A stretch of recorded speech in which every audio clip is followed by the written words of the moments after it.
আজকের এই এপিসোডে আমরা আরো কয়েকজন বিশেষ ব্যক্তি কিন্তু পেয়েছি। সেটা হচ্ছে আপনাদের সকলের প্রিয় রবি ভাই, যার ঘটনা আমি সিংহভাগ সময় বলি। আজকে ওনার নিজের মুখে উনি ঘটনা শেয়ার করবেন। এছাড়া আমাদের মডারেটর রাকিবও নিজের মুখে ঘটনা শেয়ার করবেন। আমি আজকে আমাদের এই এপিসোডে প্রথম যাকে আপনার সাথে পরিচয় করিয়ে দিতে চাই, আপনাদের সাথে পরিচয় করিয়ে দিতে চাই, তার নাম হচ্ছে বিপুল মণ্ডল দা।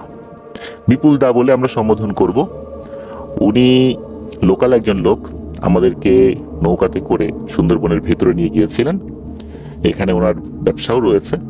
তো ওনার সাথে যখন কথা বলি অনেক ধরনের আলোচনাই হয়েছে। ইতিমধ্যে তার ভিডিও আমরা আপলোড করেছি, সেটা আপনারা দেখেছেন। তো সেই বিপুল দায়ের সাথেই আজকে আমরা একটা বিষয় নিয়ে আলোচনা করব। সেটা হচ্ছে যে আমরা জানতে পেরেছি এখান থেকে কয়েক কিলোমিটার দূরে সুন্দরবনের বিশেষ একটি জায়গা রয়েছে, যেই জায়গাতে অনেকেই আত্মহত্যা করেছেন, আবার ওই জায়গা থেকে ফিরে এসে অনেকে আত্মহত্যা করেছেন। ওই জায়গাকে নিয়ে অনেক ধরনের ভীতিকর ঘটনা রয়েছে, মানুষের মুখে মুখে রয়েছে। আমি এখন বিপুলদার সাথেই কথা বলবো। উনি নিজের মুখেই এই বিষয় সম্পর্কে জানাবেন, উনি ওনার মতো করে বলবেন। আর প্রিয় লিসেনার্স, আমার ঠান্ডা লেগেছে, গলা ভেঙে গেছে, এই জন্য কণ্ঠটা আপনাদের কাছে কিছুটা অপরিচিত লাগতে পারে, এই জন্য আমি ক্ষমা চেয়ে নিচ্ছি। আমার সুস্থতার জন্য আপনাদের কাছে দোয়া চাই। আমরা এখন বিপুলদার সাথে কথা বলবো, উনি এই বিষয়ে বিস্তারিত জানাবেন। বিপুলদা, এই যে বিষয়টা নিয়ে কথা হচ্ছিল, যেই বনে গেলে মানুষ আত্মহত্যা করতে চায়, আপনি এই বিষয়ে একটু বিস্তারিত বলবেন। এটা কোথায়, কোন ঘটনার প্রেক্ষাপটে এটা শুরু হয়েছে, এই বিষয় নিয়ে আপনার অভিজ্ঞতা কি? হ্যালো, সবাই ভালো আছেন? সবাইকে নমস্কার। তো আমি বিপুল মণ্ডল। তো আমি জঙ্গলের পাশে সুন্দরবন গাঘেসি আমার গ্রাম। তো এখান থেকে 5 কিলোমিটার 3 কিলোমিটার দূরে সে জায়গাটা অবস্থান। তো জঙ্গলের ভিতরে সেখানে মানুষ গেলে আত্মহত্যা প্লাস বিভিন্ন উপসর্গ চাপ মানুষের শরীরে বিরাজ করে। আসলে খুব একটা ভয়ঙ্কর ব্যাপার। অনেকে ওখান থেকে এসেও সুইসাইড করেছে, জানি না ওখানে কি আছে।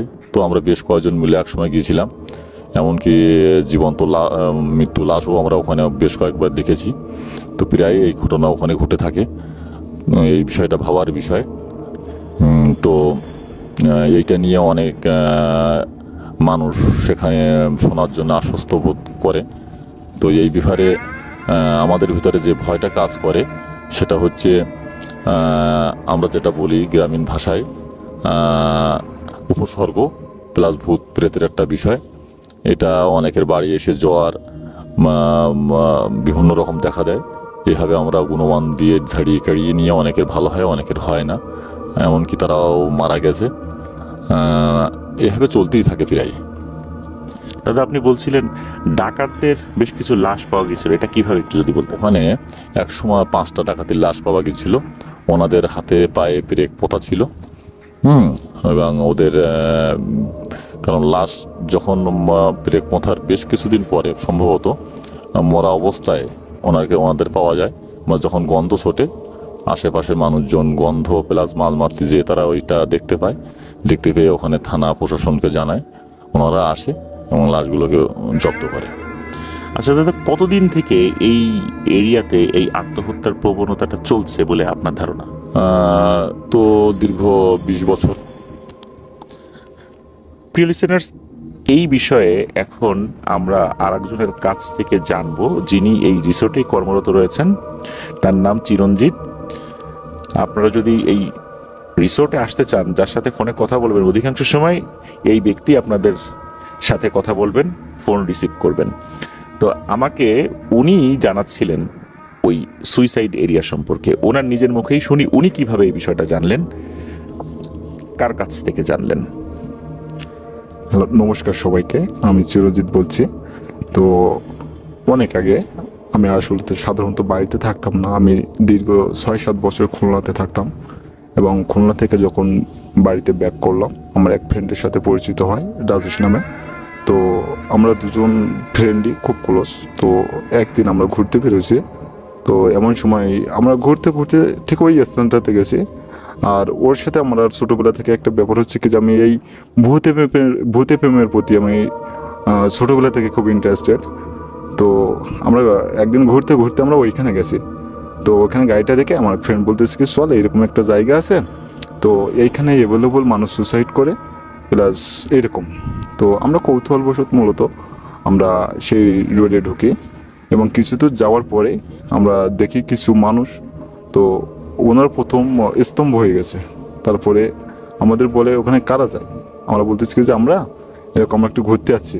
তো ওনারা সম্ভবত মধু চাক কাটতেছিল। তো ওনারা বলে কি যে এই রুটে ঢোকা নিষিদ্ধ সম্পূর্ণ। আমি জিজ্ঞাসা করলাম কি যে এই প্রকৃতির দৃশ্য আমরা দেখতে পাচ্ছি, তো নিষিদ্ধ হওয়ার কারণটা কি আমরা কি জানতে পারি? তো বলে কি এইখানে মানুষ যারা আসে মূলত একমাত্র কাজ তাদের যে তারা মাত্র সুসাইডের জন্য আসে। সুসাইড এটা কিসের জন্য? তো বলে কি আপনার বাসা কোথায়? আমার বাসাটা আমি ওনাদেরকে শেয়ার করি। দেন ওনারা বলে কি যে আপনারা যে মুহূর্তে আসছেন এই মুহূর্তে চলে যান, আসলে এই জায়গাটা অনেক সেফ না। এখানে মানুষ আসার পরে এরকম আমাদের অনেক ধরনের ভৌতিক কাহিনী শোনায় যে এখান থেকে নাকি 5-7 দিন আগে নাকি একটা লাশ পাইছে অর্ধগলিত এবং হাড় সহ। তো তারপরে পুলিশদের ইনফর্ম করে এমন নাকি অ্যাভেলেবল হয়ে থাকে। আর এমন ঘটনা প্রতিনিয়ত হয়ে থাকে। আর একটু কথা বলে রাখি যে যে জায়গাটার কথা আমি বলতেছি ওইখান থেকে 1.5-2 কিলোমিটার ভিতরে কোনো রকম জনবসতি নেই। সো ওইখান থেকে একদিন আমি রাতে আসতেছি, ওই দিন ব্যাক করার পরে আমি ওনাদেরকে বললাম কি জাস্ট আমাদেরকে 10টা মিনিট টাইম দেন, আমরা একটু দেখি ব্যাপারটা।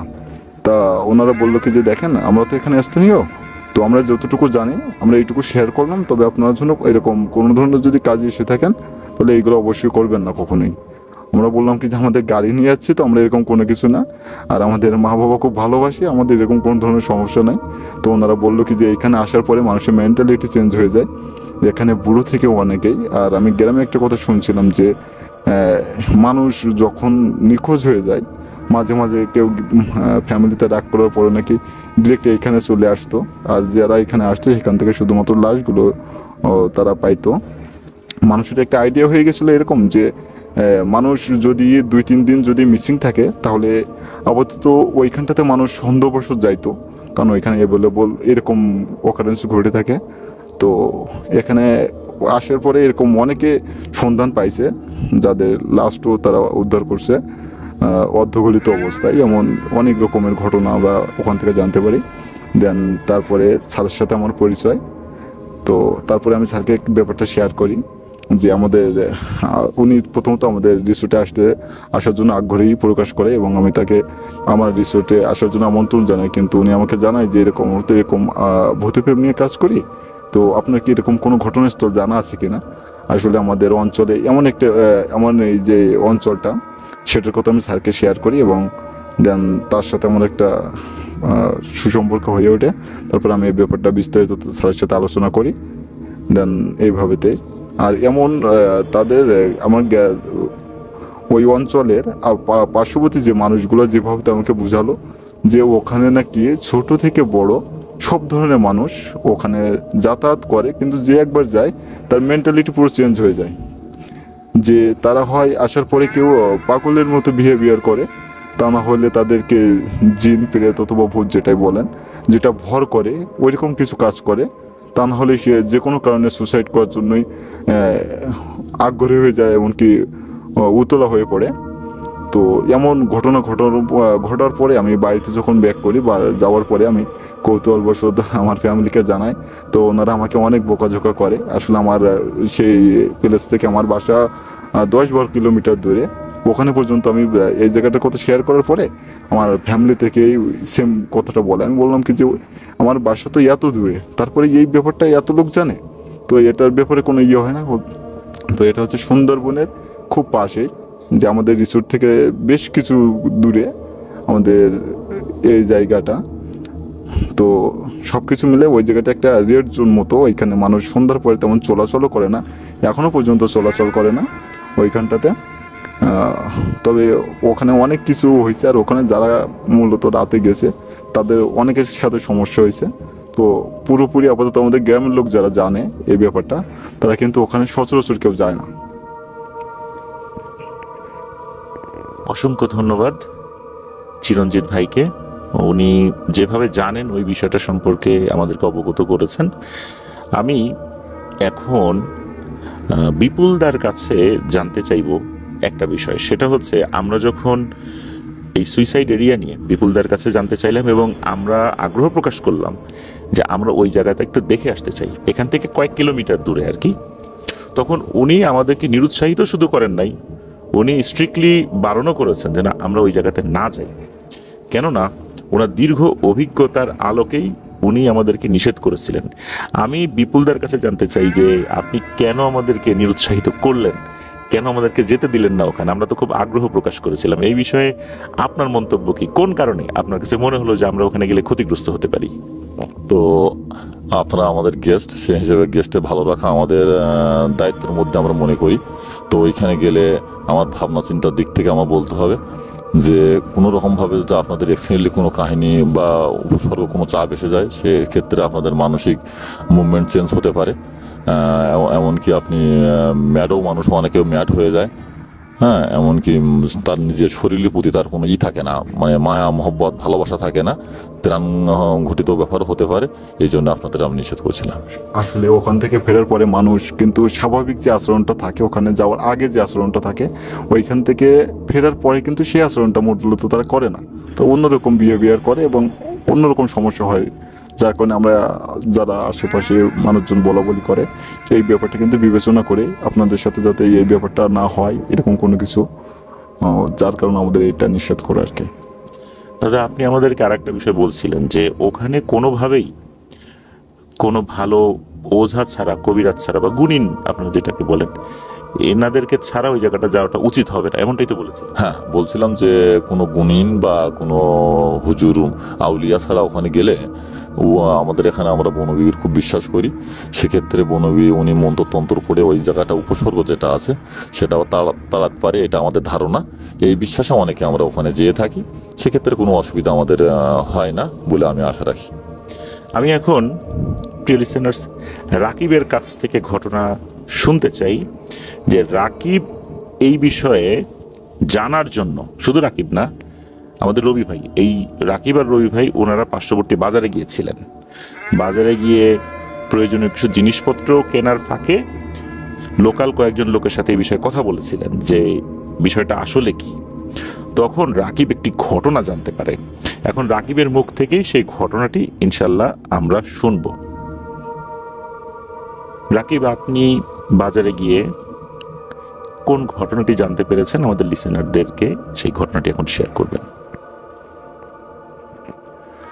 আসসালামু আলাইকুম সবাইকে।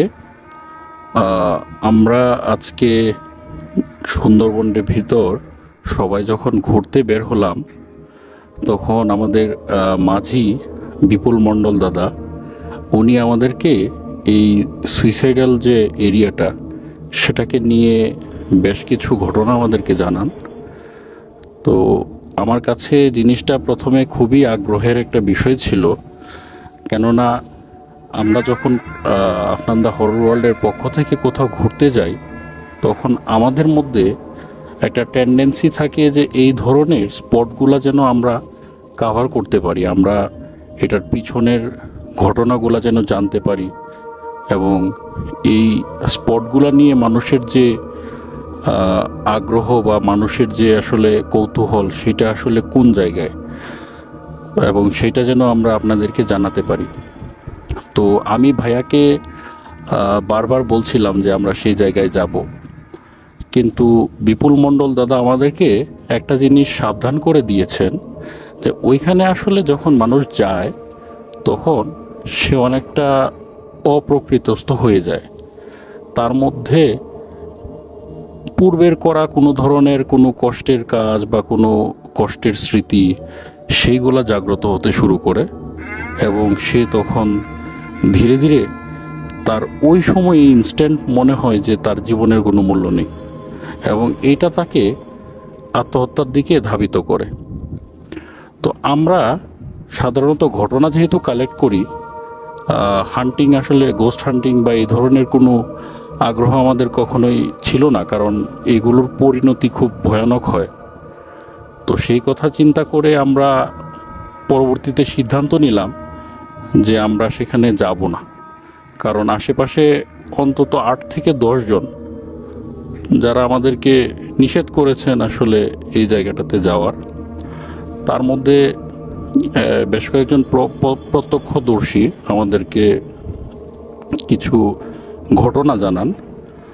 এই এলাকার একজন ছেলে, আমি নামটা সঠিক এখন মনে করতে পারছি না, ওনার ওই ছেলে ওই সন্দীপ বা সুদীপ এরকম কিছু একটা নাম হবে, সে আসলে ট্রাক্টর চালায়।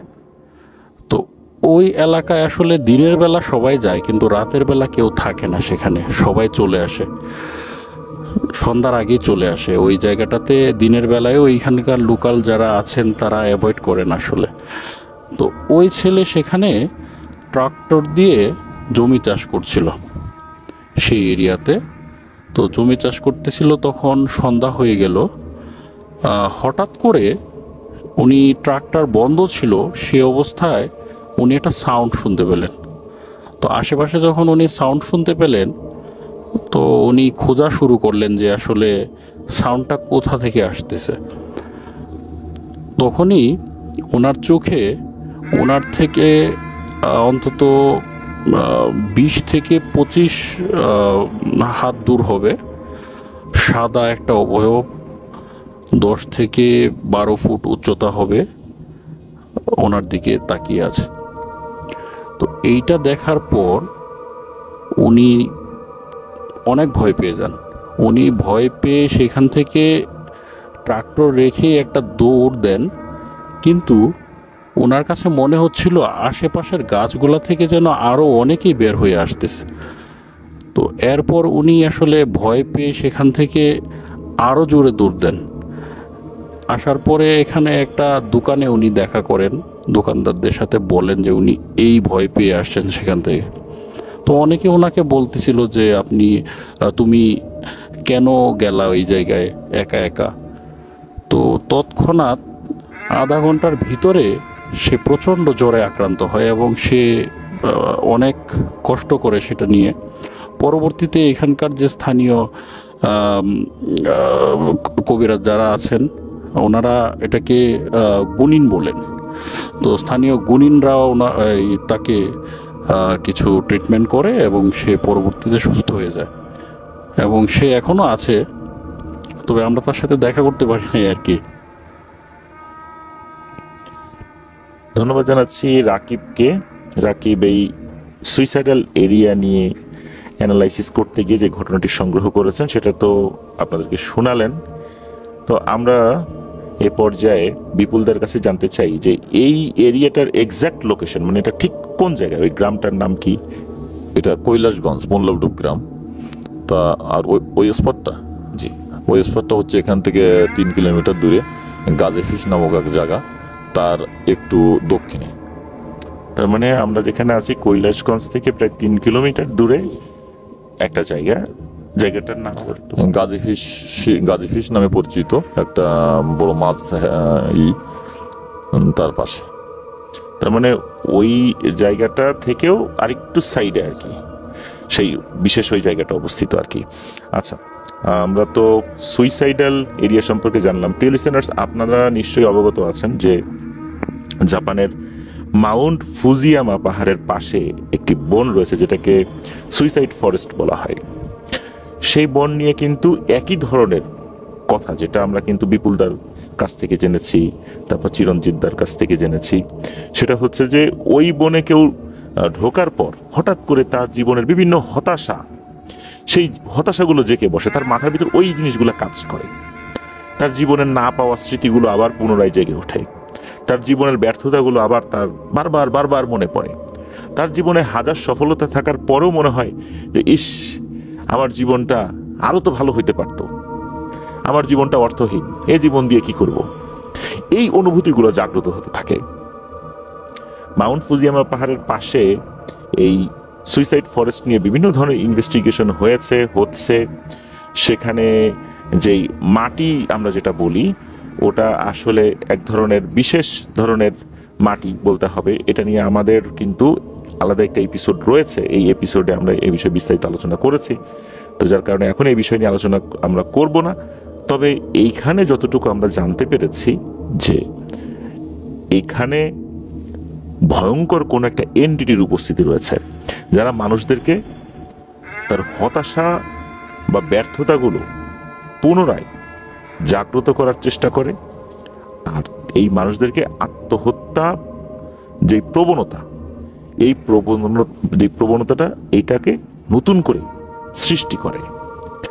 এটা মূলত দুষ্টু যে সমস্ত পিশাচ টাইপের জিন রয়েছে, এখানে বোঝাই যাচ্ছে এটা তাদেরই কাজ। এই জন্য লিসেনারদের বলবো যে আপনারা প্রকৃতি দেখতে আসুন, সুন্দর করে দেখুন। রিসোর্ট কর্তৃপক্ষ অনেক সুন্দর করে দেখাবে, এই পাশে আরও রিসোর্ট রয়েছে, তারাও সুন্দর করে দেখাবে, কিন্তু লোকাল লোকজনের সাথে পরামর্শ ছাড়া নিজে নিজে এলোমেলোভাবে বনের ভেতরে বা এমন কোনো স্থানে যাওয়া, যেই জায়গাগুলো আমরা চিনি না, লোকাল লোকজনের পারমিশন ছাড়া বা তাদের কাছে পরামর্শ করা ছাড়া আমার মনে হয় এই জায়গাগুলো এড়িয়ে যাওয়াটাই ভালো হবে। কারণ এই যে আসার সময় আমরা যখন বিপুলদের সাথে কথা বলছিলাম, তো ওনার চাচা আমাদেরকে বলছিলেন যে 3টা জায়গা বিশ্বাস করতে হয় না। একটা হচ্ছে পানি, বন, আর একটা জায়গার নাম কি যেন বলেছিল, ভুলে গেছি আর কি। 3টা জায়গার কথা বলেছিল আর কি, পানি, বন, আগুন বা এরকম কিছু একটা বলেছিল আর কি। তার মধ্যে যে বনটা বলেছিল যে অনেকে অবহেলা করে ঢুকে যায়, আসে কি সবসময় যাচ্ছি, কি হতে পারে, তখনই একটা বিপদ হয়ে যেতে পারে। তো ধন্যবাদ জানাচ্ছি চিরঞ্জিত দাকে আর বিপুল দাকে, ওনাদের উপস্থিতি আজকে আমাদের এই অপারেশন সুন্দরবন এপিসোডটাকে আরো প্রাণবন্ত করেছে। কারণ প্রথমবারের মতো আমরা একদম অরিজিনাল যে লোক যারা এই বিষয় সম্পর্কে অবগত রয়েছেন তাদেরকে নিয়ে এসেছি। তবে এখন চিরঞ্জিত দাকে ছেড়ে দিলেও বিপুল দাকে ছাড়তে পারছি না, কারণ ওনার কাছ থেকে আরো অনেক কিছু জানার রয়েছে, অনেক ঘটনা ওনার কিন্তু রয়েছে। যেমন দক্ষিণা সম্পর্কে আমরা জানবো, এরপর লাশ নিয়ে সুন্দরবনের ঘটনা, ওলা বুড়িকে কেন্দ্র করে সুন্দরবনের ঘটনা, এছাড়া পরিত্যক্ত একটা ভয়ঙ্কর ভবন রয়েছে, সেটা সম্পর্কিত ঘটনা জেনে তারপর ওনাকে বিদায় দিব। তো আবারও ধন্যবাদ জানাচ্ছি চিরঞ্জিত দাকে। আপনার কর্মস্থল আর আপনার যেই কাজ, আলহামদুলিল্লাহ আমরা যথেষ্ট আন্তরিকতা পেয়েছি। ইনশাল্লাহ আশা করছি আমাদের লিসেনাররা যারা আসবেন নিকুঞ্জ রিসোর্টে, তারাও আমরা যেই আন্তরিকতাটা পেয়ে গেছি, যেই সার্ভিসটা পেয়ে গেছি, ওনারাও ইনশাল্লাহ সেটাই পেয়ে যাবেন। আর আমি এখানে দেখেছি আপনার যারা স্টাফরা রয়েছেন যথেষ্ট আন্তরিক। আপনাদের সকলকে আপনাদের ওয়ার্ল্ডের তরফ থেকে ধন্যবাদ জানাচ্ছি। প্রিয় লিসেনার্স, আমরা আবার বিপুলদার কাছে ফিরে যাব। দক্ষিণা সুন্দরবনের এক ভয়ঙ্কর আতঙ্কের নাম। না, এটা কোনো ডাকাত নয়, তাহলে এটা কি? অসংখ্য জেলে, মৌয়াল, এনারা এই দক্ষিণার কবলে পড়েছেন। জিনিসটা আসলে ওনারা কিভাবে দেখেন, দক্ষিণা নিয়ে কি ঘটনা উনি জানেন, চলুন শুনে আসি বাস্তব ঘটনা, যা ওনারা পারিবারিকভাবেও প্রত্যক্ষ করেছেন, আর অনেক মানুষ তো দেখেছেনই, ওনারাও তো সেই জিনিসগুলো শুনেছেন। ওনার মুখ থেকে শুনি। দাদা, দক্ষিণা সম্পর্কে আমাদেরকে বলুন। হ্যালো, সবাই ভালো আছেন? তো দক্ষিণা সম্পর্কে আমি কিছু বলবো। আমার এক কাকা, যার নাম পরিতোষ, তো ওনার জ্যাঠামশাইয়ের নাম ছিল বিমল। উনি খুব গরিব মানুষ ছিলেন। তো এখান থেকে বিগত 30 বছর আগের কথা, তখন আমাদের এলাকায় পাতার গোলকূপের একটা চলন ছিল। ফরেস্ট অফিস থেকে গোলকূপ কিনে নিত, প্রতিটা মানুষ প্রতিটা খাল নিয়ে নৌকা যোগে সেই গোলপাতাগুলো কেটে বের করে আনতো, এমনকি ওই গোলপাতা দিয়ে ঘর চাওয়া হতো। সেই ঘর নিয়ে আমরা বসবাস করি। তো সেদিন ছিল মঙ্গলবার। উনি 3 জন লোক নিয়ে গোলপাতা কাটার উদ্দেশ্য রওনা হলো। পাশে জঙ্গল। তো উনি প্রথমবার ওপার যেয়ে গোলপাতা বের করে নিয়ে আসে। পরের বার আরেকটি আনতে যেয়ে আমাদের চোয়ার, যেটা বলি নদীর চোয়ার ভেঙে উঠতে উনি পিছনে ছিলেন, তার সামনে আরো 2 জন ছিলেন। উঠতে যে পিছন থেকে ওনারে বাঘ ধরলো, কিন্তু আসলে এটা বাঘ না, কারণ বাঘে ধরলে তাকে মেরেতেই ফেলবে, প্লাস তার মাংস তারা খাবে। কিন্তু আমরা সেই লাশটাকে আধা ঘন্টা থেকে 1 ঘন্টা পরে 1 ঘন্টা পর তার উদ্ধার করি, কিন্তু তার শরীরে কোনো একমাত্র ঘাড় ছাড়া অন্য কোনো জায়গায় ক্ষত আমরা পাইনি। তো আমাদের ধারণা ছিল এটা ছিল দক্ষিরা, কারণ দক্ষিরা মাংস খায় না, এটা আমাদের ধারণা। সে মানুষের প্রাণ নেয়, এইভাবে আমাদের আহ্বান কাল থেকে আমরা এটা শুনে আসছি বা আমরা শুনেছি। এইভাবে আমরা তাকে এইভাবে লাশ আনার পরে তারপরে আপনার এখানে প্রসেস অনুযায়ী পুলিশ তদন্ত বিভিন্ন প্রসেসিং করে তাকে দাফন করা হয়। দাদা আসলে দক্ষিরা এই জিনিসটা বাঘের একটা অবয়ব, অবতার না, দক্ষিরা পুরো বাঘের একটা অবতার। তো আমরা মনে করি দক্ষিরা বিভিন্ন রূপ ধরে মানুষের ক্ষতি করতে পারে। এই জন্য জঙ্গল একটা নিবিড় জায়গা, সেখানে আমরা গুনগান বা বাওয়ালি ছাড়া আমরা যাই না। তো এইখানে আমরা মা বনবিবির খুব ভক্তি শ্রদ্ধা করি। তো আমরা বাৎসরিক সেখানে পুজো করি এবং মা বনবিবিকে আমরা জঙ্গলের দেবী হিসেবে মানি। এবং এই মা বনবিবির পুজোটা সম্পূর্ণ পুঁথি দ্বারা, পুঁথি হাতের লেখা পুঁথি, যেটা আল্লাহ তাআলার নাম রয়েছেন। এখানে কয়েকটা দেবতা নিয়ে পুজো করা হয়, মা বনবিবি, সাজঙ্গুলি, দক্ষিরা, দুঃখে। এই হলো আমরা জঙ্গলের দেবতা হিসেবে এনাদেরকে সবাই মানি। সেভাবে আমরা 1 সাল থেকে আমরা হাত কাটা সম্পত্তি, এটা আমাদের পুরোটাই জঙ্গল ছিল, সেইভাবে এখন এইভাবে আমরা মেনে আসছি। প্রিয় লিসেনার্স, এখানে একটা বিষয় বলে রাখি, সেটা হচ্ছে যে অত্র এলাকায় অধিকাংশই হিন্দু পরিবার বসবাস করে। অনেক আগে থেকেই, বহুকাল আগে থেকেই এখানে হিন্দু পরিবার বসবাস করে এবং আশেপাশে আরও অনেকগুলো পাড়া রয়েছে, সেখানেও অনেক হিন্দু পরিবার বসবাস করে। মূলত এখানে ওনাদের নিজস্ব কিছু ধর্মীয় বিশ্বাস রয়েছে। তাদের ধর্মীয় বিশ্বাস অনুযায়ী বনবিবি নামে তাদের একটা দেবী রয়েছে, যাদেরকে ওনাদের বিশ্বাস মতে ওনারা উপাসনা করেন। এছাড়া দক্ষিণাকে ওনারা অপদেবতা হিসাবে চিন্তা করেন, কিন্তু বনবিবিকে ভালো দেবতা হিসাবে বা দেবী হিসাবে ওনারা চিন্তা করেন। এটা ওনাদের এখানকার বিশ্বাস আর কি। তো সেই অনুযায়ী ওনারা মোটামুটি ওনাদের কর্মকাণ্ডগুলো পরিচালনা করেন। তাহলে আমরা বুঝতে পারলাম দক্ষিণা বাঘের অবয়বে একটি ভয়ঙ্কর এন্টিটি, যা কিনা মানুষের মাংস খায় না, কিন্তু সুযোগ পেলেই মানুষকে হত্যা করে এবং বিভিন্ন রূপ ধরে মানুষকে ভুলিয়ে ভালিয়ে জঙ্গলের ভেতরেও নিয়ে যায়, আর তখনই তাকে আক্রমণ করে, তাকে মেরে ফেলে। দাদা, আর একটা বিষয় আপনি বলছিলেন, সেটা হচ্ছে যে আপনি বলছিলেন না, আমরা আপনাকে জিজ্ঞেস করেছিলাম যে কাছাকাছি এমন কোনো পরিত্যক্ত ভবন আছে কিনা। আমরা এর আগে একটা ঘটনা শেয়ার করেছিলাম, ঠিক মনে নাই এটা এক্সাক্ট কোথায়, সুন্দরবনের সেই জায়গাটা পরিত্যক্ত পড়ে রয়েছে, সেখানে মানুষ আর থাকতে পারে না। একটা বিশেষ উদ্দেশ্যে সেটা করা হলেও পরবর্তীতে এখানে কোনো মানুষজন থাকতে পারে না, ওখানে জিনেদের আবাসস্থল। এই জায়গাটা আসলে কোথায়, ওই জায়গা সম্পর্কে যদি কিছু বলেন আমাদের। ওটা হচ্ছে আমাদের এই কৈলাসগঞ্জ গ্রাম, জঙ্গলের পাশে যে আমাদের গ্রামটা।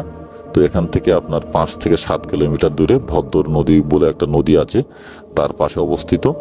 তো এই জায়গা পুরাতন অনেক একটা নিদর্শন আছে। এখানে ভাঙা একটা পুরাতন বিল্ডিং আছে, একটা পুকুর ছিল, আস্তে আস্তে পুকুরটা বন্ধ হয়ে গেছে। তো ওখানে আম গাছ ছিল, আমলকি গাছ ছিল, খেজুর গাছ ছিল, সেগুলো কালে কালে এখন নেই বললেই চলে। তো এখানে এখন মানুষজন বসবাস করতে পারে না, এমনকি ওখানে পুজো অর্চনাও হতো আমরা শুনেছি। তো আমি সে জায়গায় স্পটও দেখেছি। এখন সেখানে একটা ভয়ের আতঙ্ক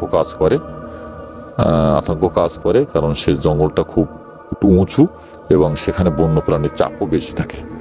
দাদা, ওই জায়গাকে নিয়ে কোনো ভয়ের ঘটনা কি আপনার জানা আছে?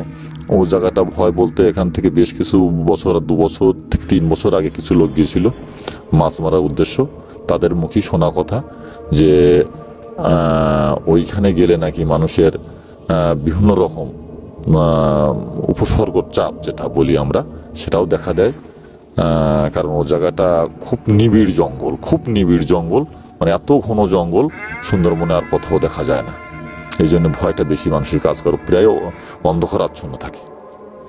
আচ্ছা দাদা, আপনার সাথে যখন কথা বলছিলাম তখন একটা বিষয় নিয়ে জানতে চাচ্ছিলাম, সেটা হচ্ছে যে আমরা আমাদের এলাকাগুলোতে মাঝে মাঝে বসন্ত বুড়ি, ওলা বুড়ি, যারা এই ধরনের রোগ ছড়ায় বলে আমাদের এলাকাগুলোতে কথিত আছে, অনেকে বিশ্বাস করেন। আপনাদের সুন্দরবন এলাকায় কি এই ওলা বুড়ি বা বসন্ত বুড়ির কোনো ঘটনা আছে? ওলা বুড়ি, বসন্ত বুড়ি ঘটনা আছে। বসন্ত রোগে অনেকে আক্রান্ত হয় এলাকায়, তো অনেক ঝাড়ফুঁস মাধ্যমে সেটা ভালো করা হয়। অনেকে আমি দেখেছি কলা পাতায় রেখে শোয়ানো হয়েছে আমাদের এলাকায়। অনেক আমাদের ভাই বেড়াদার ভিতরে আছে, একই বংশধরে আমার একজনের হয়েছিল। তো এটাকে আমরা খুব ভয়ানক একটা অসুখ মনে করি। খুব ঝাড়ফুঁসের মাধ্যমে এটা আমরা নিরসন করি। নির্দিষ্ট করে কোনো ঘটনা আছে যে কেউ দেখেছে ওলা বুড়িকে? না, এর নির্দিষ্ট ঘটনা নেই, কিন্তু আমরা শুনেছি যে ওলা বুড়ি কারণে এইগুলো হয়। দাদা, লাশ নিয়ে কোনো ঘটনা, বিশেষ করে সুন্দরবন থেকে লাশ নিয়ে কেউ ফিরছিল, এমন সময় কোনো ভৌতিক ঘটনার মুখোমুখি হয়েছে, এমন কোনো ঘটনা আপনার জানা থাকলে আমাদের লিসেনারদের জন্য বলবেন। লাশ নিয়ে ঘটনা বলতে এখান থেকে 3 বছর আগে আমাদের এখানে একজন গলায় দড়ি মারা গিয়েছিল জঙ্গলে। মারা যাওয়ার পরে তার লাশটা আনতে যে পথে অনেক ভৌগোলিক ঘটনা ঘটে। এমনকি লাশ যখন গাছ থেকে, উনি গলায় দড়ি মারা গিয়েছিলেন, তো গাছ থেকে যখন নামানো হলো, লাশ তো কেটে দিয়ে নামাতে হয়। গলায় দড়ি যখন কেটে দিয়ে নামাতে হবে, নামাবার চোটে তো একটা লাশ তো ভেঙে চুরে পড়ার কথা, সে ভেঙে চুরে না পড়ে সোজা একটা মানুষ স্ট্রেট যেভাবে শুয়ে থাকে সেভাবে শুয়ে থাকলো। খুব আশ্চর্য ঘটনা। তারপরে সঙ্গে চৌকিদার ছিল, আমাদের এখানের ফরেস্ট ডিপার্টমেন্টের লোক ছিল, আর ছিল আপনার প্রশাসন বিভাগ। সবাই একটা আতঙ্কে, বিষয়টা কি, একটা মানুষ লাশ যখন নামাবো সেটা ভেঙে চুরে পড়বে, স্ট্রেট কেন শুয়ে থাকলো। হ্যাঁ, তারপর তাকে খুব সঙ্গে তো আপনার গুণমান ওজা এগুলো ছিল, তাদের দিয়ে কন্ট্রোল করে ওনাকে আনা হয়, তারপর ওনার দাফন কাজ করা হয়। দারুণ একটা ঘটনা শুনলাম, যদিও খুব সংক্ষেপে উনি বলেছেন উনি ওনার মতো করে যে লাশটা ওই যেটায় ঝুলছিল দড়িটা কেটে দেওয়ার সাথে সাথে একদম সমান হয়ে পড়ে গিয়েছে। এতক্ষণ তো দাদার মুখে অন্যান্য ঘটনা শুনলাম, দাদার নিজের সাথে ঘটে যাওয়া এখন আমরা শুনবো। দাদার মতো করে বলবেন যে ওনার সাথে ওনার এই জীবনে যে অভিজ্ঞতাগুলো হয়েছে, উল্লেখযোগ্য যে ভৌতিক ঘটনাগুলো দাদার মুখে এখন শুনবো। দাদা যদি বলতেন এরকম। আমার জীবনে উল্লেখযোগ্য ঘটনা আছে। আমাদের যে জমি করি আমরা, জমির পাশে খাল আছে, খাল বললি আমরা যেটা, সেটা আগে স্বাদু পানি থাকতো, মানে মিষ্টি পানি। সেখানে শৈল মাছ, টাকি মাছ, কই মাছ, বিভিন্ন মাগুর মাছ হতো। তো জল কমে গেলে শীত মৌসুমে ওটাকে আমরা লাফা দিতাম। লাফা বলতে খালের জল কমে গেলে দুই সাইডে কলা গাছ আছে, যেটা বলি কলা গাছের দাগ দিয়ে দুই পাশে একটা বেড়া মতো করে দিয়ে উপরে আপনার দিয়ে ঘাস কুটো দিয়ে মাটির লেপন দিয়ে রেখে আসতাম। তো রাত্রি মাছ লাফ দিয়ে উঠতো, কাদায় মিশে যেত, সকালবেলা ওই মাছ ধরে নিয়ে আসতাম। তো সকালে গেলে অনেক সময় মাছ পাওয়া যেত না, কেউ নিয়ে যেত। এক্ষেত্রে আমরা রাত 3-2টার দিকে যেতাম মাছ আনতে। তো আমি একদিন মাছ আনতে গেছি, তো বাড়ির থেকে বড় খাড়া নিয়ে গেছি, যেটা খাড়া বলি আমরা, আমাদের এখানে মানুষ আছে ওরা বানায়। তো খাড়ায় মাছ ঢুকাচ্ছি, তো ঢুকাতেই আছি, তো এক লাফায় আপনার সর্বনিম্ন 15 কেজি থেকে 20 কেজি মাছ আমরা পাতাম। তো মাছ ঢুকোয়ার পরে টোটালি আমার খাড়ায় কোনো মাছ নেই। বিষয়টা কি, এমন অবস্থায় আমার তখন শরীরে ভয় ভীত কাজ করলো। এমনকি ওই ভরার ভিতরে আমি কিভাবে শুয়ে আছি, পড়ে আছি, আমি নিজেই বলতে পারি না। সকালবেলা আমার বাবা খোঁজ করতে বেরিয়েছে যে ছেলে কোথায় গেল, গিয়ে দেখলো যে আমি লাফার পরে ওইভাবে নিস্তব্ধ হয়ে পড়ে আছি। আপনারা বাড়ি নিয়ে আসলেন, আনার পরে আমাকে গুণমান দিয়ে ওজা দিয়ে ভালো করে ঝাড়ান পোছান করে আমার জ্বরে পরিণত হলো, এমনকি টাইফয়েডও হয়েছিল। প্রায় মাস 2 ভোগার পরে আস্তে আস্তে আমি ভালো হই। আর একটা ঘটনা বলেছিলেন আমাদেরকে, ওই একটা অবয়বকে বসে থাকতে দেখেছিলেন জঙ্গলের মধ্যে, সেই জায়গাটা আমাদেরকে দেখেছে, ওই ঘটনাটা যদি। তো জঙ্গলের ভিতরে আমি এখান থেকে 5 থেকে বলছি প্রায় কিলোখানিক ভিতরে, প্রায় 1 কিলো ভিতরে আমি একটা খালে জাল ধরতাম, বেন্তি জাল। এখন বেন্তি জাল সম্পূর্ণ নিষিদ্ধ। তো সেখানে প্রচুর মাছ পাওয়া যেত। সেদিন ছিল পূর্ণিমা রাত, তো আমি মাছ ধরতে গেছি। মাছ ধরতে যাওয়ার পরে তো কিছু লোক আমার মনে হচ্ছে নৌকোয় আসছে, কিন্তু আসলেই নৌকোয় আমি ভাবছি ডাকাত আসতে পারে না অনেক চোরও আসতে পারে। তো আমি নৌকার পাশার থেকে নেমে ড্রাগ হয়ে বসে আছি, কারণ জঙ্গলের নদী ড্রাগ হয়ে বসলে সম্পূর্ণ গাংটা পরিষ্কার দেখা যায়, এক্ষেত্রে বসে আছি। তো বাবাই শেষ হয় না। তারপরে নিজের ভিতরে ভয় কাজ করছে যে বিষয়টা কি হলো, যে শব্দ পাচ্ছি, নৌকা বাবার শব্দ হচ্ছে, জাল বাবার খেমনের শব্দ হচ্ছে, গাছপালা ভেঙে পড়ার শব্দ হচ্ছে, কিন্তু কোনো লোকজন নেই, কিছু নেই। আমার গার চুলগুলো খাড়া হয়ে উঠছে, খুব একটা ভয়কর ব্যাপার। তো আমি সম্পূর্ণ যেন আমার গাটা অবেশ হয়ে আসতেছে। তখন এমনকি আমার মানে ভাষা, মুখের যে ভাষা, সে ভাষা বলার মতো ক্ষমতা আমার নেই। ওই মতো অবস্থায় দেখছি আমার সামনে দিয়ে এক মেয়ে ছেলে, ভাব চুলগুলো ছাড়া এবং বেশ লম্বা চুল, এবং মানে কি বলবো, সেকেন্ডের ভিতরে নদীটা পার হয়ে এপার থেকে ওপারে চলে গেল। যাওয়ার পরে আমি সঙ্গে সঙ্গে মূর্ছগত হয়ে পড়লাম। এক পর্যায়ে আমি কিছু বলতে পারি না, অজ্ঞান অবস্থা। তারপরে আধা ঘন্টা পর একটা নামাজের ধ্বনি, আজানের ধ্বনি যেন আমার কানে ভেসে আসছে, তৎক্ষণাৎ আমার জ্ঞান ফেরে। এর আগে আমার কোনো জ্ঞান বাজি ছিল না। আচ্ছা, বেশ ভয়ঙ্কর অভিজ্ঞতা। এবং আমাদেরকে যখন আপনি ওদিক দিয়ে নিয়ে যাচ্ছিলেন, ওই জায়গাগুলো আমাদেরকে দেখিয়েছিলেন যে এইখানে জাল ফেলেছিলেন বা এরকম ইয়েগুলো আমরা দেখলাম আর কি। বললেন যে এই জায়গাগুলো ভালো না, একটু দ্রুত চলে যেতে হবে। এরপর আমরা আবার দ্রুত চলে আসলাম। কিন্তু আর কোনো ঘটনা আছে এরকম কিছু? বিশেষ করে এই যে বলছিলেন যে আপনার দোকানে যখন আমরা বসেছিলাম, যে এই যে রাস্তাটা এখন তো পাকা হয়েছে এই সাইড দিয়ে, একটা সময় তো এরকম ছিল না। তো এই জায়গাটাতে আপনি বলছিলেন যে অনেক ভয়ঙ্কর ছিল, সেটা কেমন ছিল? তো আমার এক কাকা তৎক্ষণাৎ মাছের ব্যবসা করতেন। তো উনি তো মাছ কিনতে যেতেন, তা খুব রাত্রে মাছ কিনে ফিরতেন। আমাদের গ্রামের পশ্চিম মাথায় একটা গেট আছে, সেখানে প্রচুর মাছ পাওয়া যায় বর্ষাকালীন সময়। তো বর্ষাকালে উনি ওই মাছ নিয়ে আসতে যে পথে আমাদের বাড়ি ছাড়া আরো 1.5 কিলো পরে আমাদের গ্রামটা হচ্ছে পুরো 2 মাইলের মতো। তো একদম পশ্চিম মাথায়। তো আসতে যে পথে দেখে একটা বাঁশ নদী রাস্তার এবার থেকে ওবার আড় করা।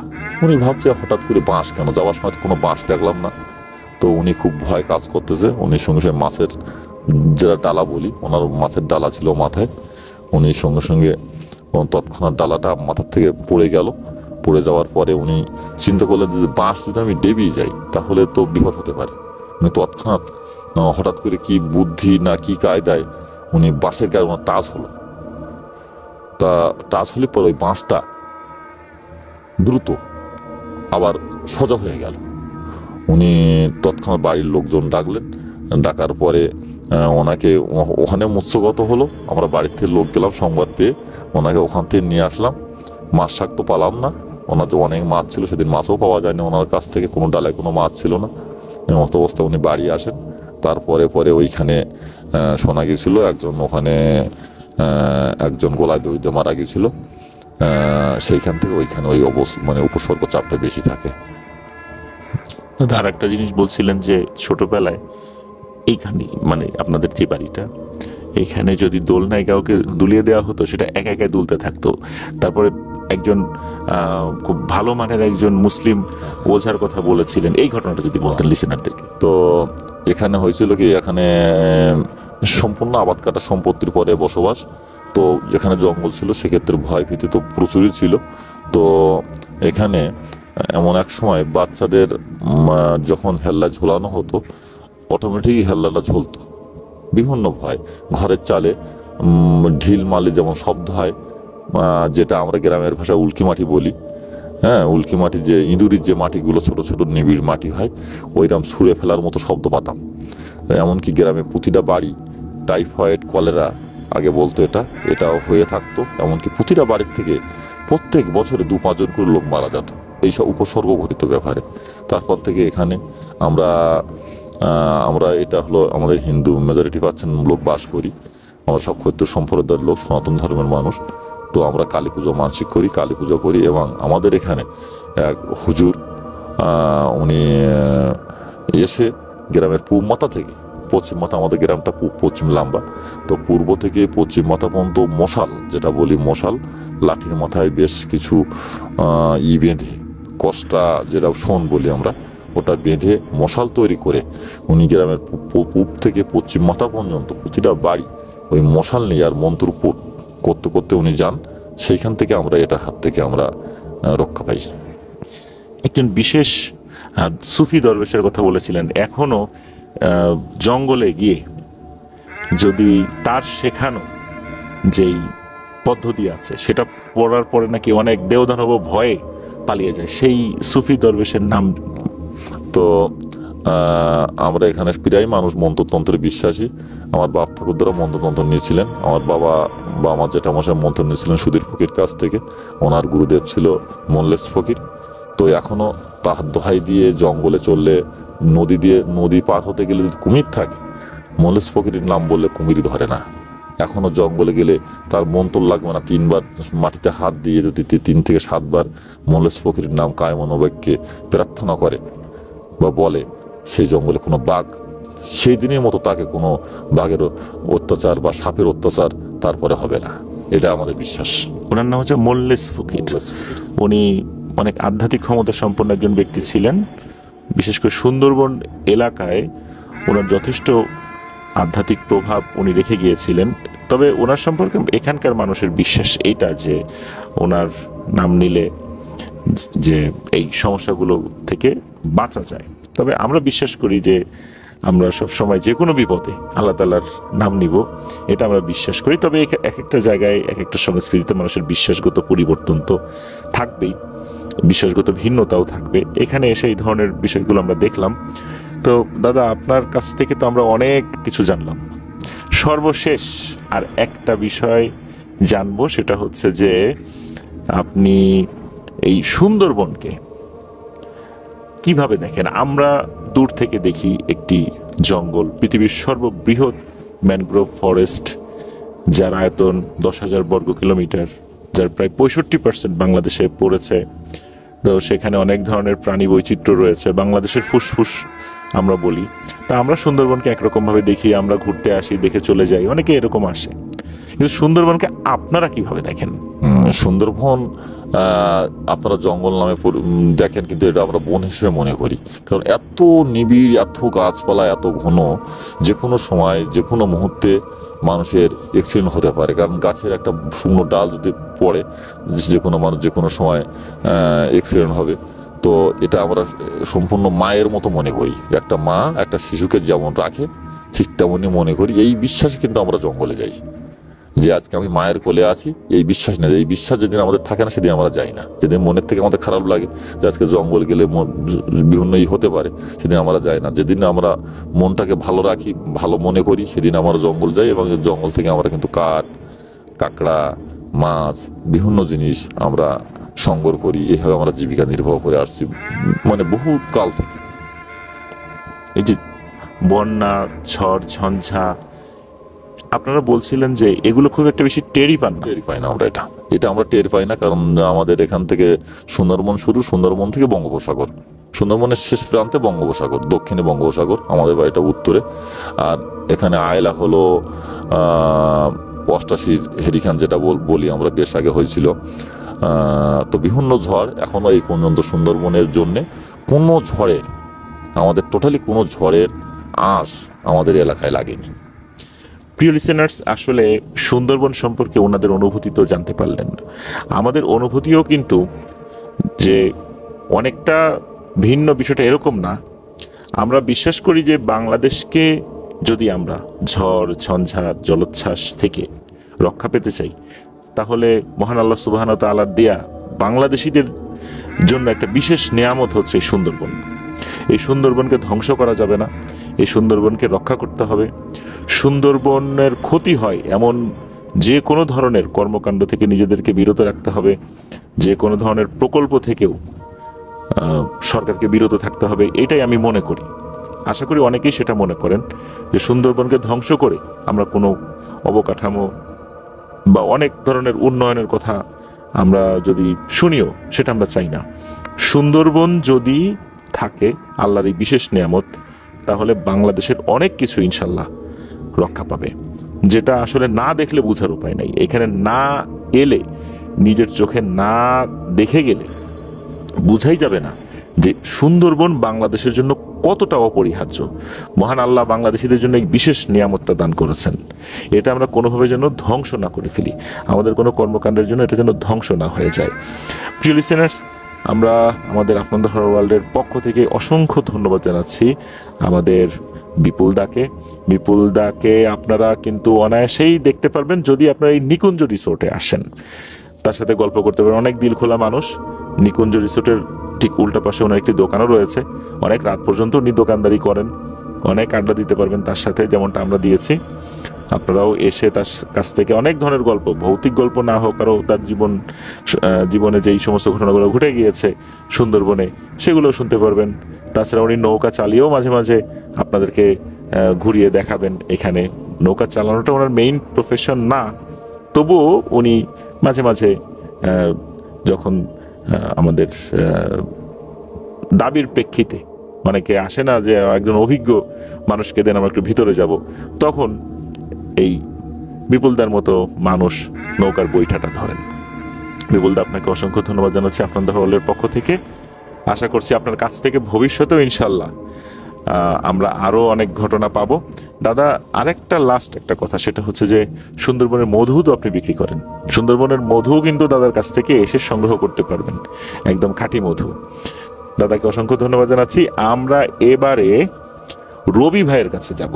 রবি ভাইয়ের মুখ থেকে এবারে আমরা পরপর দুটি ঘটনা শুনবো সুন্দরবন সম্পর্কিত। নিজে থেকেই আপনাদেরকে ঘটনা শোনাবেন, কারণ আজকের এপিসোডটা একটু ভিন্ন রকম। আমি নিজে কোনো ঘটনা বলবো না, আজকে আমাদেরকে যারা ঘটনা পাঠান সাধারণত তাদের মুখেই ঘটনা ইনশাল্লাহ শুনবো। বলবেন রবি ভাই। আসসালামু আলাইকুম, আশা করি সবাই ভালো আছেন। আমি রবি আপনাদের মাঝে নিয়ে আসলাম সুন্দরবন কেন্দ্রিক দুটি ঘটনায় আমি একজনের কাছ থেকেই সংগ্রহ করেছি। ঘটনা বললেই বুঝতে পারবেন।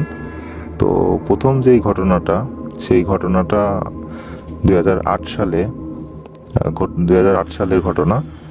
এইটা আমাকে হারুন নামের একজন দিয়েছে। এই হারুন হচ্ছে মোয়ালি, যে হচ্ছে মধু সংগ্রহ করে। তো মধু বিক্রি করার জন্য আমাদের বাড়ির ওইদিকে যখন যাই, তখন একটা দোকানে বসে তার সাথে কথা হইতে এসব বিষয়ে কথা হলে সে আমাকে একটা ঘটনা বলে। তো তার ঘটনাটা ছিল এমন, এই হারুনের বাড়ি ছিল সাতক্ষীরা জেলার শ্যামনগর উপজেলার কৈখালী ইউনিয়নের উত্তরপাড়া গ্রামে। সে তার বড় ভাইয়ের সাথেই, সুন্দরবনে তো অনেক চর আছে, তো এর মধ্যে একটা চর হচ্ছে কালির চর। এই কালির চরেই তার বড় ভাইয়ের সাথেই থাকতো। তার বড় ভাই ওই সিজনাল কাজ করতো, গোলপাতা সংগ্রহ করতো, মধু সংগ্রহ করতো, তারপরে গরু চড়াতো। আর এই হারুন ছিল মূলত ওই মধু সংগ্রহ করার কাজে। তো হারুন যেই টিমে ছিল, এই টিমে হারুনের সাথে তার যে আরো টিমমেট ছিল, এই তাদের সাথে গ্যাঞ্জাম হয়, এক পর্যায়ে মারামারিও হয়। সেই জন্য সে ওই টিম থেকে বের হয়ে আসে। বের হয়ে সে মনে মনে ভাবে যে আমি আর কোনো টিমে কাজ করব না, আমি নিজের মতো নিজেই এই মধু সংগ্রহ করব। তো একদিন সে নিজের মতো নিজেই মধু সংগ্রহ করতে যায়, কিন্তু অন্যান্য মোয়ালি যারা আছে তারা তাকে দেখে ফেলে এবং তাকে বন থেকে বের করে দেয়, যে কোনো টিম ছাড়া তাকে কোনো কাজ করতে দেবে না। সেই জন্য সে এমনিতে একটু সাহসী ছিল, যুবক বয়সে ছিল তখন। সে মনে মনে ভাবে যে আমি একা একাই যাব, গিয়ে আমার মতো আমি মধু কেটে নিয়ে আসবো। তো সকালবেলা কিংবা দুপুরবেলায় যেই সময়টাতে মূলত সবাই মধু সংগ্রহ করে, সেই সময়টাতে গেলে হয়তোবা সে ধরা পড়ে যাইতে পারে। তো সেই জন্য সে মনে মনে ভাবে যে বিকাল যখন গড়িয়ে সন্ধ্যার দিক হবে তখন সে যাবে। আসলে এই মধু সংগ্রহ যারা করে, তারা এই মধু সংগ্রহ করাটাকে একটা পবিত্র পেশা মনে করে। তারা ওযু করা ছাড়া, গোসল করা ছাড়া এই কোনো মৌচাক যেগুলো আছে, এই মৌচাকে হাত দেয় না। তো হারুন জানতো যে সন্ধ্যার সময় এই কাজগুলো করা যায় না, তবুও হারুন একটু নিজের উপরে বেশি বিশ্বাসী হয়ে সে ওই সন্ধ্যার দিকে একার মতো একা একটা নৌকা নিয়ে তার বড় ভাইকে বলে এই কালির চর যে জায়গাটা, এখান থেকে সে বনের ভিতরে আস্তে আস্তে যেতে থাকে। বনের ভিতরে যাওয়ার পরে সে আশেপাশে তাকায়, তো তখনও খুব বেশি অন্ধকার হয়নি। আলো ছিল। তো প্রথমে যে দুইটা মধুর চাক দেখে সেই দুইটাতে শুধু মৌমাছি বসেছিল, কিন্তু সেখানে কোনো মধু ছিল না। তারপরে সে আরেকটু ভেতরের দিকে যেতে থাকে। তার মনে মনে একটা কথাই ছিল যে অতি আমার মরণ যদি বাঘের হাতে হয় তাহলে বাঘের হাতে হবে, কুমিরের হাতে হলে কুমিরের হাতে হবে। সে এইসব বিষয় নিয়ে এত তোয়াক্কা করতো না আর কি। তো সে এমন আস্তে আস্তে ভেতরের দিকে যেতে থাকে। একটু যখন বন যখন একটু ঘন হতে থাকে তখন মোটামুটি বেশ একটু অন্ধকারের মতোই হয়ে আসছে। সে আস্তে আস্তে একটু ভেতরে যখন প্রবেশ করে, সে ভেতরে গিয়েই প্রথমেই তার চোখ পড়ে একটা ছোট একটা আসনের মতো জায়গা, যেটা একটু মাটি থেকে একটু উঁচু, এবং অবাক হয় যে ওই আসনের উপরে একটা সন্ন্যাসী গোছের মানুষ বসে আছে, যার পরনে ছিল কালো কালারের ধুতি এবং চুলে অনেক বড় জট ছিল। আর তার থেকেও সব থেকে বড় আশ্চর্যের ব্যাপার হচ্ছে ওই যে সাধুটা ছিল, এই সাধুটার পাশে একটা কালো প্রাণী বসেছিল। সে যখন একটু ভালোভাবে তাকায় তখন দেখতে পারে যে এই প্রাণীটা একটা কালো বাঘ, মানে আমরা যেটাকে ব্ল্যাক প্যান্থার যেটাকে বলি আর কি, মানে কালো বাঘ যেটাকে বলি এইটা। আর এই কালো বাঘটার চোখ ছিল একদম মানে রক্ত লাল, মনে হচ্ছে যে জল জল করতেছে। তো সে ওই সাধুটার পাশেই বসেছিল। এমনিতেই এমনি পোষা প্রাণী যেমন বিড়াল যেমন পা মানে পা নিয়ে মুখের সাথে যেমন ইয়ে করে, ওটাও তেমন ভাবেই নিজের গায়ের পরিচর্যা করতেছিল। তো এইসবের দিকে তার অত তোয়াক্কা ছিল না। সে দেখতে পারে যে ওই সাধুটার একটু পেছনের দিকে দুইটা বড় বড় এই মৌচাক আছে, যেগুলো মূলত হাত দিয়ে ধরা যাবে। তো সে দেখতেছে যে ওই সাধু তো কিছু বলতেছে না, তো আমার মতো আমি কাজ সেরে নিয়ে চলে যাই। সে এমনিতেই একটু ওই উড়নচণ্ডী কোয়ালিটির মানুষ ছিল আর কি। তো সে অমন গেছে ওখানে গিয়ে যেই না মধুর গায়ে হাত দিতে লাগছে, তখনই দেখলো যে তার এই সাধুর পাশে যেই কালো বাঘটা ছিল, সেই কালো বাঘটা এই হারুনের দিকে তাকাইছে। হারুনের দিকে তাকায় কেমন যেন বাঘ যেমন করে ওঠে তেমন জোরে জোরে নিঃশ্বাস নিতে থাকে। হারুন ওখানে একদম স্থির অবস্থায় বসে পড়ে, যেন তাকে বাঘটা না দেখে এমন, কিন্তু বাঘ তো ওকে দেখছে। তো ঠিক সেই সময় এই যে সাধুটা যে বসেছিল, এই সাধুটা আবার এই হারুনের দিকে তাকায় একবার, এবং তার বাঘের দিকে একবার তাকায়। বাঘের দিকে তাকায় বাঘটাকে একটা নাম ধরে ডাকে। বাঘটাকে বলে যে রঘু, তুই বসে যা, চুপ করে থাক, এমন বলে। তো সে যখন এমন বলছে যে চুপ করে যা, বসে যাকে, তখন ওই বাঘটা আবার চুপ করে গেছে, কোনো প্রকার আর ইয়ে করতেছে না। ও যেমন নিজের গায়ের পরিচর্যা করতেছিল অমনি গায়ের পরিচর্যা করতে থাকে। আর এইদিকে ওই সাধুটা তখন এই হারুনকে বলে যে সারা বনেই তো অনেক মধুর চাক আছে রে, এইখানে যে মধুরগুলো আছে এইগুলাতে উপরেও চোখ দেওয়া লাগবে, এগুলা নিস না। তাই বলে ওই যে সাধুটা, সেই সাধুটা বসে আবার বসে থাকে, কিছু বলে না। তো এই হারুন তো মনে মনে ভাবছে যে আমি আসছি যখন, এই কাজ আমি করে নিয়েই যাব। তো হারুন কি করে, হারুনের একটা মৌচাকের কাছে যায়, যেই অস্ত্র বা ছুরি জাতীয় জিনিস থাকে সেটা দিয়ে এই হারুন একটা ওই মৌচাক থেকে কিছু মধু নিয়ে তার যেই পাত্র থাকে সেই পাত্রের মধ্যে ঢেলে সেটা নিয়ে সে পেছন দিকে হেঁটে চলে আসতে থাকে। তো যখন চলে আসতে থাকে তখন এই সাধু বলে যে তোকে তো বারবার করে নিষেধ করলাম রে, তুই তো শুনলি না, এই মধু তো তুই খাইতে পারবি না। তো হারুন আবার মনে মনে ভাবে যে হ্যাঁ, আমি নিজে দেখে মধু কেটে আমি পাত্রের মধ্যে নিয়ে চলে যাচ্ছি, এই মধু নাকি আমি খাইতে পারবো না, আমি বিক্রি করতে পারবো না, যা হবে পরে দেখা যাবে। তার মতো সে ওই তুচ্ছতাচ্ছিল্যের মতো করে নিজের মতো নিজে একটা হেসে ওটা নিয়ে বাড়িতে চলে আসে। বাড়িতে চলে আসে যখন, তখন প্রায় রাতই হয়ে গেছে। ওর মতো রাতে খাওয়া দাওয়া করে একটু ঘুমিয়ে গেছে। তারপর সকালে যখন উঠে বাইরে গেছে, তো বাইরে যে কোনো একটা কাজ করতেছিল, হঠাৎ করে তার রুমের ভেতর থেকে তার স্ত্রীর জোরে চিৎকার শোনে। তারপরে যখন রুমের ভিতরে যায় তখন দেখে যে যেই পাত্রের মধ্যে সে ওই রাত্রে কালকে যেই মধুটা রাখছে, এই মধুটা পুরোপুরি রক্তে পরিণত হয়েছে।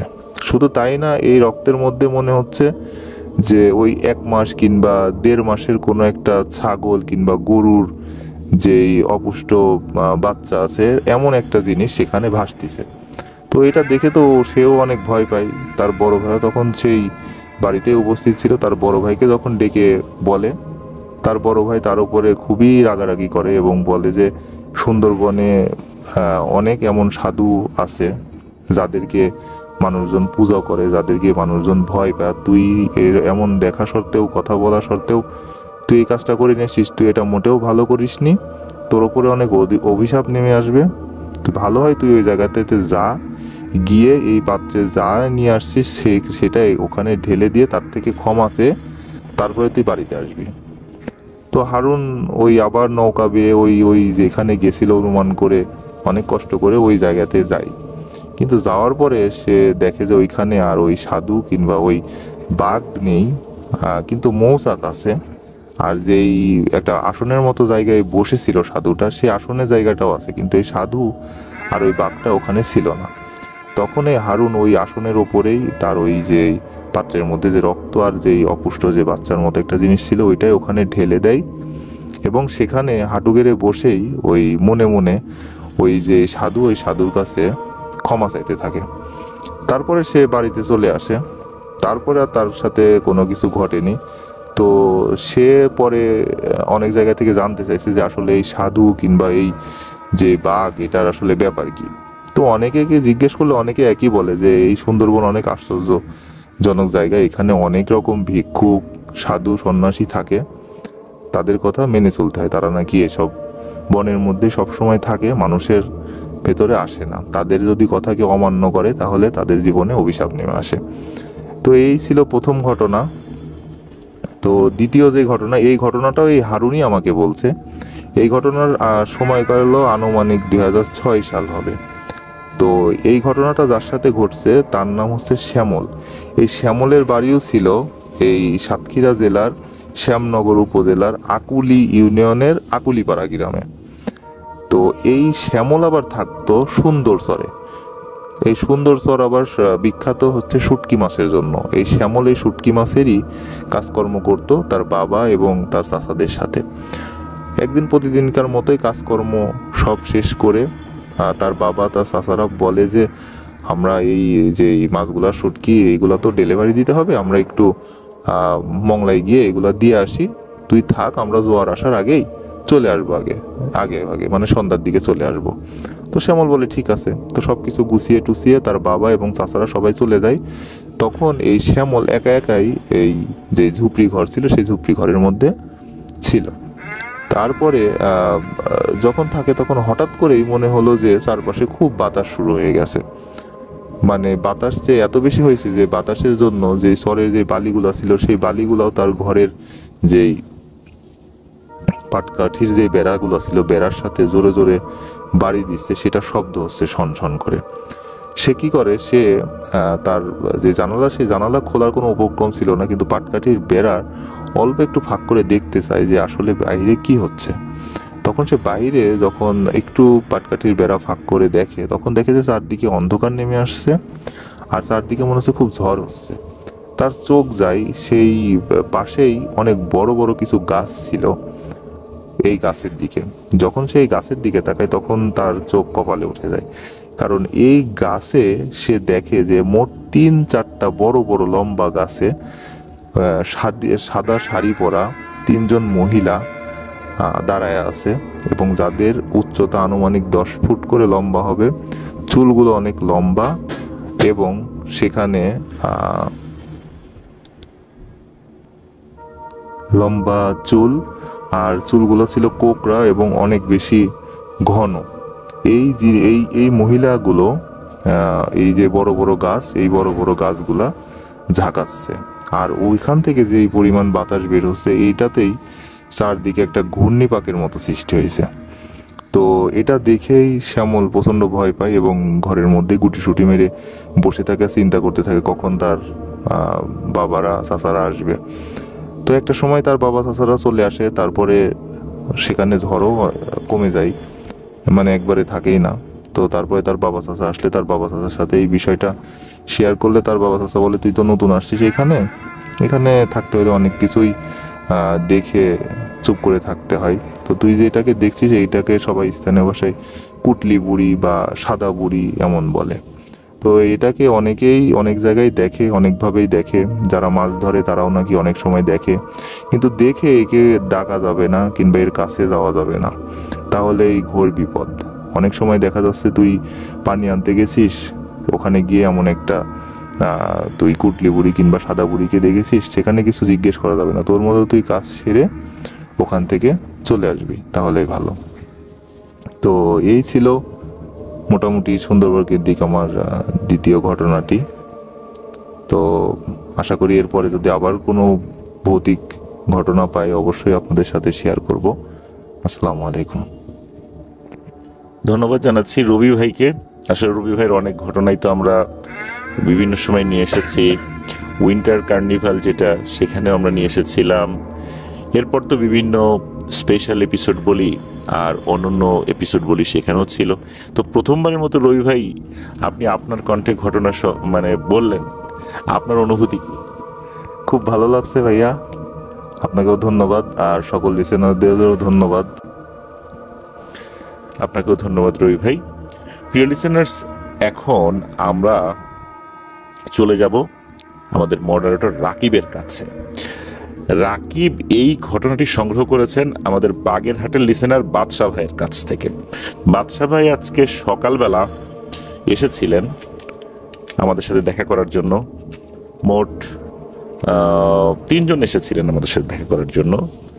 এর মধ্যে তাহমিদ ভাইও ছিলেন, যিনি সেই ফজরের নামাজ মসজিদে পড়িয়েই, উনি মসজিদের ইমাম, উনি পড়িয়ে চলে এসেছিলেন বেশ অনেকটা দূর থেকে, বৃষ্টিও ছিল সকালবেলা। তো বাদশা ভাই যে ঘটনাটি রাকিব ভাইকে দিয়েছেন, সেই ঘটনাটি এখন আমাদের মডারেটর রাকিব ভাইয়ের মুখেই আপনারা শুনবেন। ধন্যবাদ ভাইয়া। আমরা আজকে সকালে যখন বাগেরহাটে ঘুম থেকে ওঠার সাথে সাথেই তাহমিদ ভাই, বাদশা ভাই, ওনারা দুজন, এবং আরও একজন ভাই জিহান ভাই, ওনারা 3 জন এসে আমাদেরকে সময় দেয়, আমাদের সাথে অনেকক্ষণ আড্ডা হয়, ওনাদের সাথে আমরা ঘুরতে যাই। হজরত খান জাহান আলী রহমতুল্লাহ আলাইহির মাজার শরীফ এবং 60 গম্বুজ মসজিদ আমরা দেখে আসি। তো কথার একটা পর্যায়ে আমার সাথে আমাদের বাগেরহাটের লিসেনার বাদশা ভাইয়ের বেশ কিছু ভৌতিক এক্সপিরিয়েন্স নিয়ে কথা হচ্ছিল। কারণ আমি ইতিমধ্যেই ভাইয়াকে বলেছিলাম যে 2021 সালে আমার সাথে একটা ছোট ভৌতিক এক্সপিরিয়েন্স হয়েছিল, যেটা আমার নিজ জেলা কিশোরগঞ্জে। তো সেটার প্রেক্ষিতে বাদশা ভাই ওনার জীবনের একটা ছোট ঘটনা আমাকে শেয়ার করে। ওনাদের এলাকাটা হচ্ছে ফকিরহাট থানা আর বাহিরদিয়া ইউনিয়ন। বাহিরদিয়া ইউনিয়নের সাতবাড়িয়া গ্রাম, ওই গ্রামে হচ্ছে বাদশা ভাইয়ের বাড়ি। আর ওনারা কয়েকজন মিলে যাচ্ছিলেন পার্শ্ববর্তী একটি গ্রামে, যেটার নাম হচ্ছে স্বল্প বাহিরদিয়া গ্রাম। এটা রূপসা থানায় পড়েছে আর কি। ওনারা যখন যাচ্ছেন, যাওয়ার পথে একটা জায়গা পড়ে, সেই জায়গাটাতে অনেকগুলো গাছ, একটা পুরানা শ্মশান আছে সেখানে। তো এইদিকে মানুষজন যখন যাতায়াত করে তখন নাকি অনেক ভয় পায়। অনেক সময় রাতের বেলা মানুষ এখানে অনেক কি দেখতে পায়। তো ওনারা তখন যাচ্ছিলেন দিনের বেলা যখন যাচ্ছেন, সেই শ্মশান ঘাটের পাশে, মানে শ্মশানের পাশে, ওনারা হঠাৎ করে, বিশেষ করে উনি বাদশা ভাই, ওনার নজর পড়ে এখানকার যে বাঁশ ঝাড়, সেই বাঁশ ঝাড়ের একদম উপর বরাবর। তো উনি দেখতে পান একজন সাধু প্রকৃতির মানুষ, একদম মানুষের মতো দেখতে, একদম সাধু প্রকৃতির একজন। উনি সেখানে সাইকেল চালাচ্ছেন। উনি একটি সাইকেল করে এদিক থেকে সেদিক, সেদিক থেকে এদিক, এভাবে এক বাঁশের ডগা থেকে আরেক বাঁশের দিকে যাচ্ছেন। এই জিনিসটা দেখে উনি সবাইকে দেখান এবং তারা সবাই এটা দেখে এত ভয় পায় যে এক চিৎকার করে সবাই এখান থেকে দৌড়ে পালায় আর কি। তো এটা ছিল ওনার নিজের জীবনের একটি অভিজ্ঞতা। এরপর উনি আরেকটা অভিজ্ঞতা আমাদেরকে শেয়ার করেন, যেটার আসলে উনি নিজে সাক্ষী ছিলেন না, কিন্তু উনি এই ঘটনাটা শুনেছেন এবং এই গ্রামের সবার কাছে এটা খুব জানাশোনা একটা ঘটনা। ঘটনাটা কিছুটা হৃদয় বিদারক, কিছুটা না, অনেকটাই হৃদয় বিদারক। উনি এই ঘটনাটা আসলে শুনেছেন ওনার বন্ধুর কাছ থেকে শুনেছেন। বন্ধুর নানার সাথে ঘটেছিল ঘটনাটা।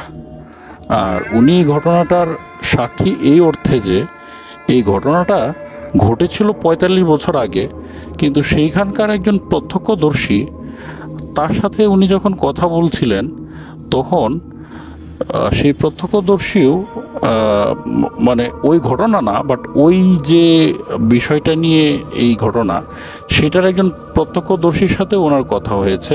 তো উনি বিষয়টা আমাদেরকে ক্লিয়ার করেন আর কি। তো আমরা ঘটনায় চলে যাই। সেটা হচ্ছে যে ওনারা মাঝে মাঝেই ওনার এক ফ্রেন্ড ভেকু দিয়ে মাটি কাটতে যায়। তো ভেকু দিয়ে যখন মাটি কাটতে যায় তখন ওনার ফ্রেন্ডের সাথে উনিও যান মাঝে মাঝে। তো ওনার ফ্রেন্ডের যিনি নানা ছিলেন, ওই নানা তখন ওই নানার বাড়ি হচ্ছে ফকিরহাট থানায় বাহিরদিয়া ইউনিয়ন, কিন্তু গ্রাম হচ্ছে মধ্য বাহিরদিয়া। নানার নাম হচ্ছে হাসেন আলী। তো যারা আছেন এই গ্রামে ওনারা হয়তো চিনে থাকবেন। হাসেন আলীর এক ছেলে ছিল, এক মেয়ে ছিল, আর একটা বাচ্চা ছিল ওনার ওয়াইফের পেটে, অর্থাৎ ওনার ওয়াইফ তখন প্রেগনেন্ট।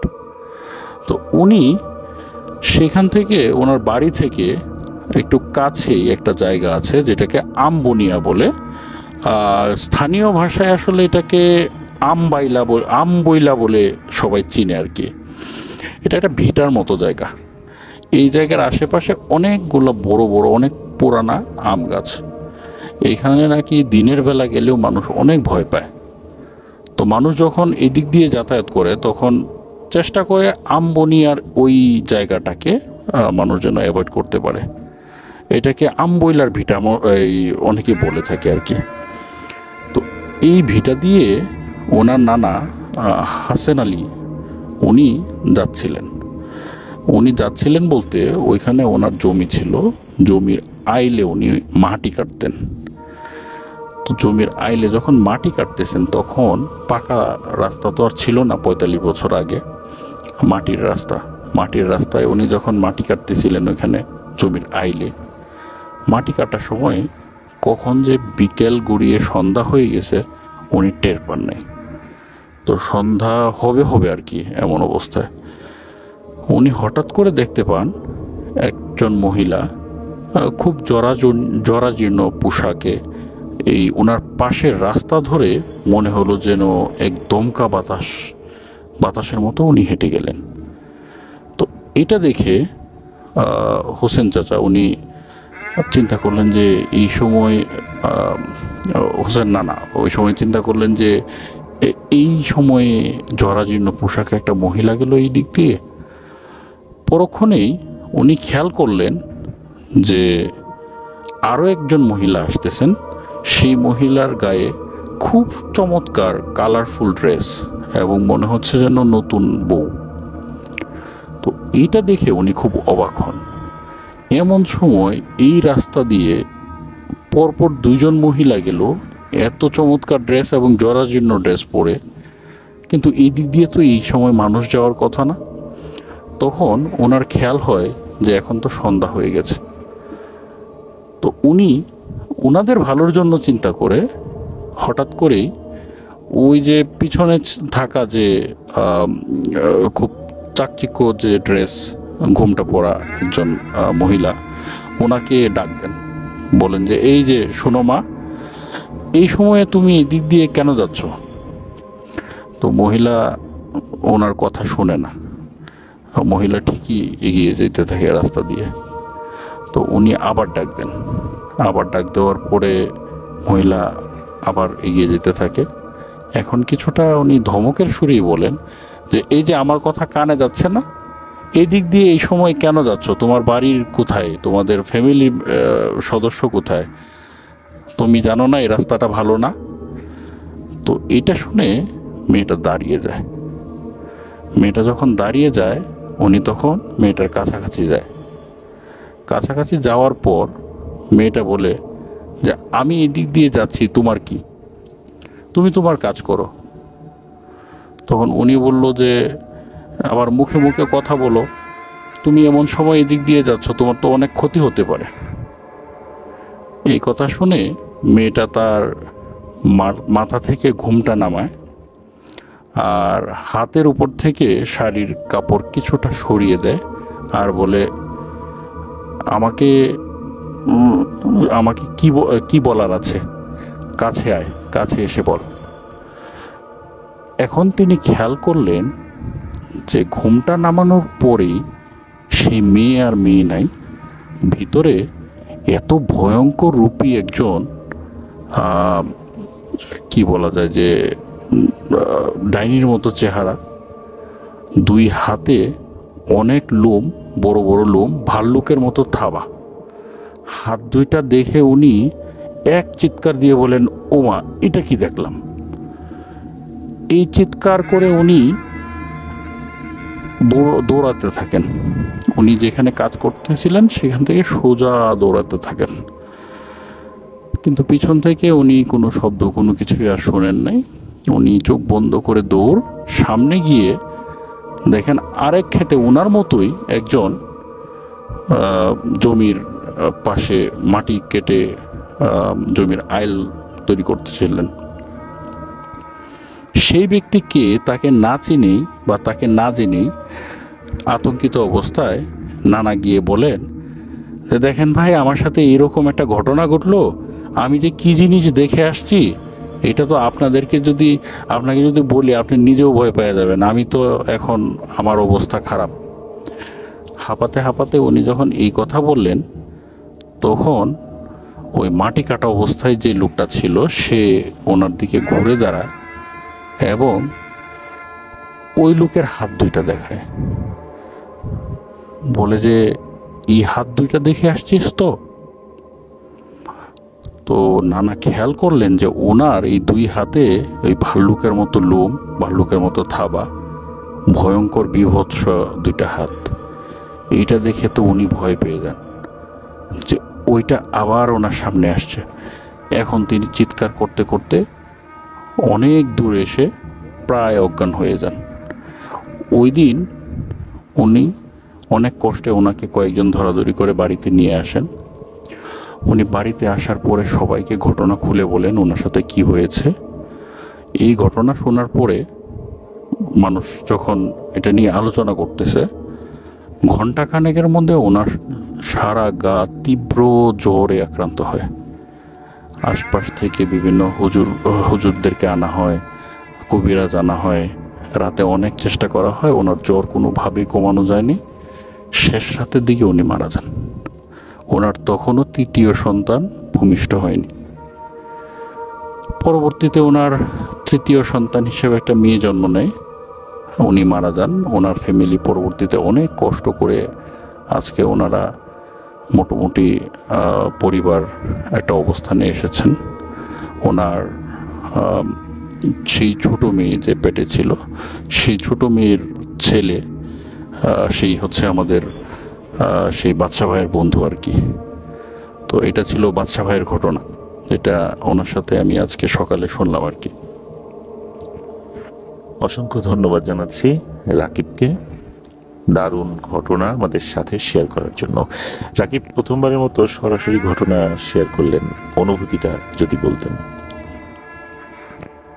আসলে অনুভূতিটা যদি বলি, আমার অনুভূতিটা কিছুটা মিশ্র, কারণ আসলে আমাদের চ্যানেলে আপনার কণ্ঠের বাইরে অন্য কারো কণ্ঠ আমার নিজের কাছেই ভালো লাগে না। তো আমার নিজের কণ্ঠ যে আসলে অন্যদের কাছে ভালো লাগবে সেটাও আমি বলি না। আফনান দ্য হরর ওয়ার্ল্ড আমি আসলে আফনান ভাইয়ের কণ্ঠ ছাড়া আমার ঘটনা শুনতে ভালো লাগে না। তবু আফনান ভাইয়ের কথায় আমি আসলে ঘটনা শেয়ার করতে কিছুটা আগ্রহ বোধ করছিলাম। তবে আমার আসলে ঘটনা শেয়ার করা, এইভাবে ঘটনার এক্সপ্লেনেশন দেওয়া, এটা আমার পক্ষে আসলে খুবই একদমই নতুন। তবে আমি অনেক আনন্দিত আফনান দা হরর ওয়ার্ল্ডের সাথে আমি সরাসরি কাজ করছি প্রায় 2 বছর রানিং। তো এর মধ্যে ভাইয়ার যে ভালোবাসা, যে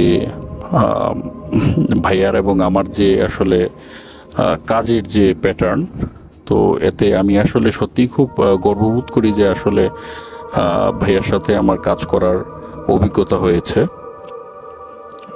এই তো। ধন্যবাদ জানাচ্ছি আবারও রাকিবকে তার চমৎকার কমপ্লিমেন্টের জন্য। প্রিয় লিসেনার্স, আসলে সবসময় তো আমি ঘটনা বলি, উপস্থাপন করি, তবে যেহেতু সুন্দরবনের এরকম একটা প্লেসে, মানে একদম নির্জন, আমরা মাঝে মাঝে সুন্দরবনের ভেতর থেকে নিশাচর প্রাণীর ডাকও কিন্তু শুনতে পাচ্ছি।